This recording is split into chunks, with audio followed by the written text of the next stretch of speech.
Welcome to Ancient Insight, where we dive into the amusing and bizarre facts of history. Grab some snacks, sit back, and prepare for a wild ride through ancient cultures and curious quirks. You won't want to miss these fun tidbits that will make you look at history and your pets in a whole new light. Let's start in ancient Egypt, a land of pharaohs, pyramids, and pets. While we think of cats as our fluffy companions lounging on couches today, Egyptians took their feline friends to a whole new level. In fact, cats were not just pets to the ancient Egyptians. They were considered sacred beings. Worshipped as manifestations of the cat goddess Bastet, these whiskered wonders held a revered place in society. Now get this, it's estimated that over 300,000 mummified cats were buried alongside their owners. Yes, that's right. Imagine being so dedicated to your furry friend that you want them to accompany you in the afterlife too. Talk about commitment. Who knew our little furballs were once the VIPs of the afterworld? Just picture the Afterlife Cat Club, where every feline is deemed royalty, lounging on cloud-like cat towers. I can hear them now. Oh, you were just a pet. How adorable. Now let's whisk over to ancient Rome.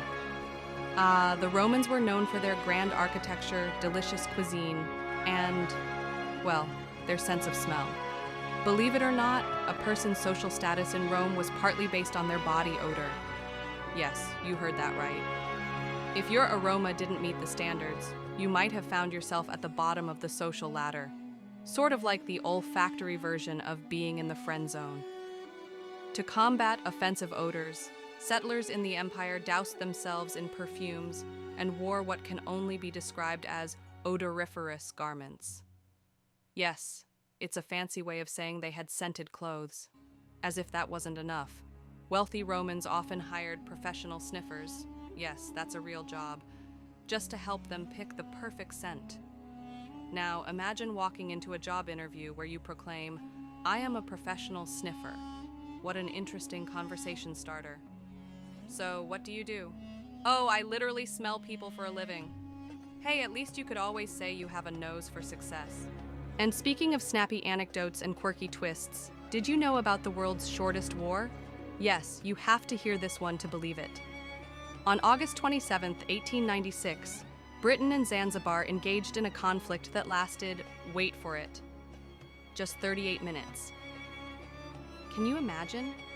Zanzibar surrendered after just 12 minutes. But it took another 26 minutes to make it official. That's not even enough time to make dinner.